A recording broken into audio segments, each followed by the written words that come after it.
গেল রমজান জুড়ে বুগাদের বুকিয়েছে নিত্যপণ্যের দাম। সেই রেশ কাটিয়ে ঈদের পরে এখন বরং সপ্তাহ ব্যবধানে নিত্যপণ্যের বাজার হয়ে উঠেছে আরও অস্থির। এতে চাপ বাড়ছে মধ্যবিত্তদের সংসারে। আজ শুক্রবার 19 এপ্রিল ছুটির দিনে কেরানীগঞ্জের জিঞ্জিরা, আগানগড় এবং রাজধানীর কারওয়ান বাজার ও হাতিপুল কাঁচা বাজার সহ বেশ কয়েকটি বাজার ঘুরে দেখা যায় সপ্তাহ ব্যবধানে দাম বেড়েছে মাছ, মাংস, শাকসবজি, বিভিন্ন নিত্যপণ্যের দাম। বিক্রেতারা জানান, ঈদের পর এখনো পর্যন্ত পরিমাণের পণ্য না আসায় দেখা দিয়েছে সরকারের সংকট। এতে কিছুটা বেড়েছে দাম, তবে এটি সাময়িক। সরবরাহ বাড়লে দাম কমতে শুরু করবে।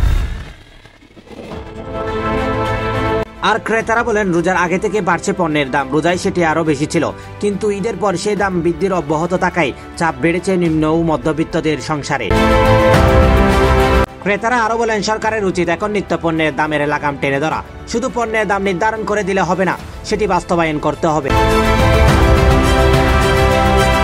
প্রতিবেদনটি তুলে ধরেন মোহাম্মদ জাদুল ইসলাম দিসান ও প্লাস নিউজ ইন্টারন্যাশনাল, ঢাকা।